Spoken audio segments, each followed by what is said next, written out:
নমস্কার, হেসেলে বাঙালির তরফ থেকে আপনাদের সবাইকে নববর্ষের শুভেচ্ছা।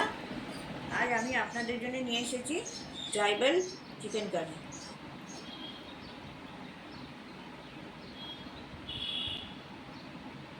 মাংস রান্নার জন্য ওভেনে কড়া বসিয়ে প্রথমে আমি 2 টেবিল চামচ সর্ষের তেল দিয়ে দিচ্ছি, তার সাথে 3 টেবিল চামচ সাদা তেল দিয়ে দিচ্ছি। এটা পুরো সর্ষের তেলেও করা যায়, সাদা তেলেও করা যায়, আবার দুটো মিশিয়েও করা যায়। তেলটা গরম হয়ে গেছে, কিছু আলু কেটে রেখে দিয়েছি, সেই আলুগুলো আমি ভেজে নিচ্ছি। আলু দিতেও পারেন, নাও দিতে পারেন, তবে আমি যে মাংসটা যে রান্না করতে দেখাচ্ছি তাতে সেখানে আলু দেওয়া হয় এবং গোটা গোটা আলুই দিয়ে দেওয়া হয়। আলুগুলো সামান্য একটু রঙ ধরলে তুলে নেব। আলুগুলো লাল রঙ ধরে গেছে, এবার আমি এগুলো তুলে নেব।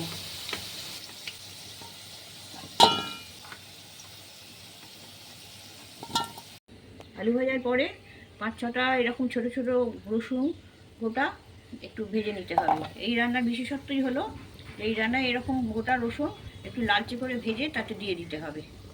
এগুলো আসলে মাংসে পড়লে পরে মাংসের একটা আলাদা টেস্ট আসলে। লালচে করে ভাজা হয়ে গেছে, এবার এগুলো তুলে নিচ্ছি। আর তাছাড়া যদি কারোর রসুনের ফ্লেভারটা একটু ভালো লাগে তাহলে সে পাতে নিয়ে এটা মেখেও ভাতের সঙ্গে খেতে পারে, এটা মিষ্টি লাগবে। কিছু গোটা গরম মশলা ফোড়নে দিচ্ছি। এখানে আছে 2টো তেজপাতা, একটা শুকনো লঙ্কা, 2-3টে ছোটো এলাচ, 3-4টে লবঙ্গ, এক টুকরো দারচিনি, আর গোটা কয়েক গোলমরিচ, আর গোটা জিরে 1 চা চামচ। এগুলোকে একটু দিয়ে নেব। গরম মশলাগুলো ভাজা হয়ে গেছে, তেলের গন্ধটা এসে গেছে, এবার আমি 1/4 চা চামচ হিং দিয়ে দিচ্ছি। হিংটা আমাদের খাবার হজম করতে সাহায্য করে, আর তেলেও একটা ভালো গন্ধ আসে। 1 কেজি মাংস আছে আমাদের, আর এতে 400 গ্রাম মতন পেঁয়াজ ঝিরি করে কেটে দেওয়া হচ্ছে। পেঁয়াজটা একটু বেশি লাগবে, আর পেঁয়াজগুলো একটু লাল করে ভাজা হবে।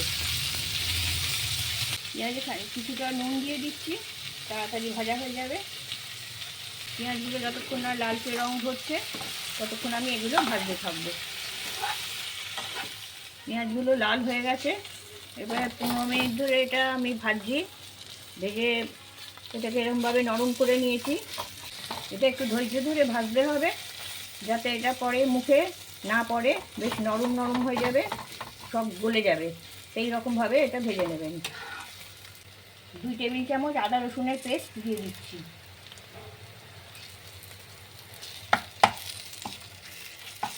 এবার এটা মিক্স করে দিচ্ছি। 3 মিনিট ভাজার পর আদা রসুনের গন্ধটা অনেকটা চলে গেছে। এবার আমি টমেটোগুলো দিয়ে দিচ্ছি।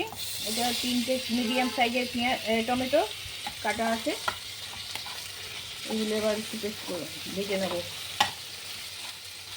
টমেটোটাকে বেশ গলিয়ে নিতে হবে, তাই আমি এটা চাপা দিয়ে দিচ্ছি।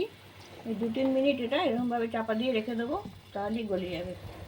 এখানে 1 কেজি মুরগির মাংস আছে, তো এটাকে আমি কিছুক্ষণ আগে আধ ঘন্টা মতন ভিনিগার 2 টেবিল চামচ আর 1 চা চামচ নুন দিয়ে ভিজিয়ে রেখে দিয়েছিলাম। এতে মুরগির মধ্যে যে নোংরা টোংরা যদি কিছু থাকে তা সেগুলো পরিষ্কার হয়ে যায় ধুয়ে। তা এইটা আমি জলটা এবার ফেলে দেবো, ফেলে দিয়ে আরেকবার আমি ভালো জলে ধুয়ে নেব। মাংসটা ধুয়ে পরিষ্কার করে নিয়ে এসেছি। ভিনেগার আর নুনে ভিজিয়ে ধুলে পরে এইরকম পরিষ্কার হয়ে যাবে। এদিকে আমি যে ঢাকনা দিয়ে রেখেছিলাম টমেটোগুলো, সেগুলো তুলে দেখছি গলে গেল কিনা। টমেটোগুলো গলে গেছে, এবার এগুলোকে আমি একটু মিক্স করে নেড়ে চেড়ে নিচ্ছি, আর একটু গলে যাবে। কিছু গুঁড়ো মশলা দিচ্ছি। এখানে 1.5 টেবিল চামচ ধনে আছে, 1 চা চামচ জিরে আছে, জিরের গুঁড়ো, 1 চা চামচ ঝাল লঙ্কার গুঁড়ো, 1 টেবিল চামচ হলুদ গুঁড়ো, আর 1 টেবিল চামচ কাশ্মীরি লঙ্কার গুঁড়ো। এগুলো সব দিয়ে দিচ্ছি। এগুলো এর সাথে মিশিয়ে ভেজে নিচ্ছি। মশলাগুলো যাতে পুড়ে না যায় তার জন্য একটু জল দিয়ে দিচ্ছি।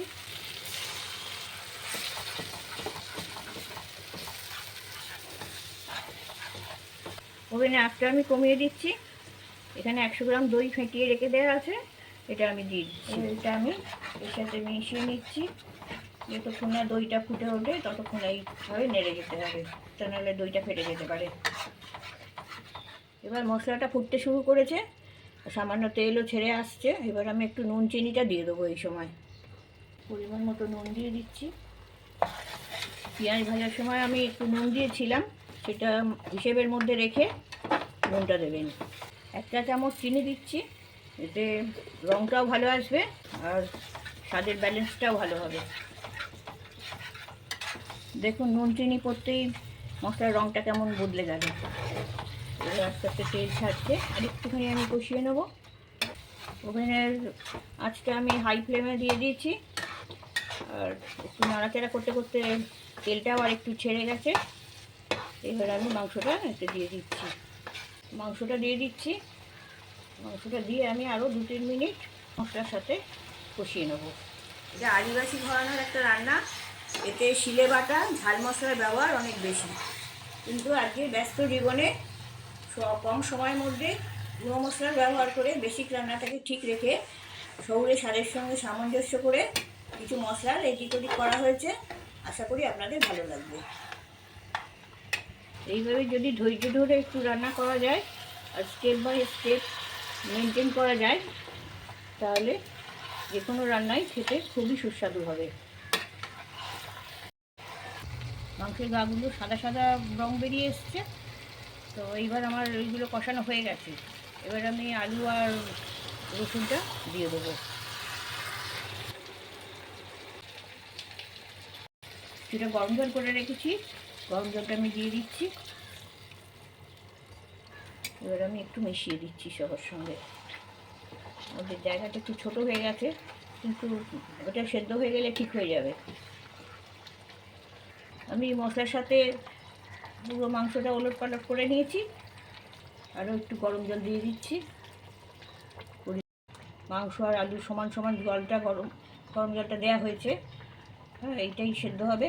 চাপাটা দিয়ে দিচ্ছি, মাঝখানে একবার আমি খুলে উল্টে পাল্টে দেবো। আমি আঁচটা ওভেনের কমিয়ে দিচ্ছি, 15 মিনিট মতন রেখে দেবো। 15 মিনিট পরে ঢাকনাটা খুলছি। মাঝে একবার ঢাকনা খুলে আমি ওলট পালট করে দিয়েছিলাম। প্রথমেই দেখি আলুগুলো গলেছে কিনা। আলুটা তো গলে গেছে। চিকেনটা খসে যাচ্ছে, হাত থেকে খসে যাচ্ছে চিকেনগুলো।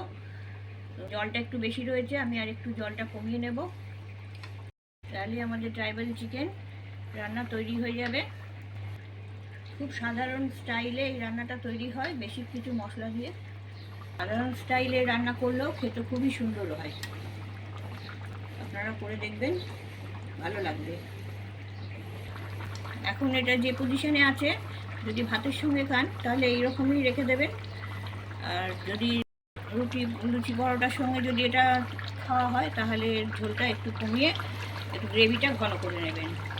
কিছুক্ষণ আরও ফুটিয়ে নিয়েছি, গ্রেভিটা অনেক ঘন হয়ে গেছে। আমরা আর এর থেকে আর ঘন করব না, ঠান্ডা হলে আরও একটু ঘন হয়ে যাবে। এবার আমি 1 চা চামচ গরম মশলার গুঁড়োটা দিয়ে দিচ্ছি।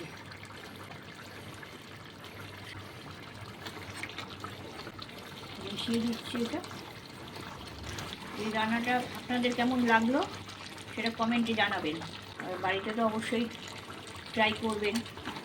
আমি এটা ব্রয়লার চিকেনে করছি, আপনারা দেশি মুরগিটাও করতে পারেন, ভালোই হবে।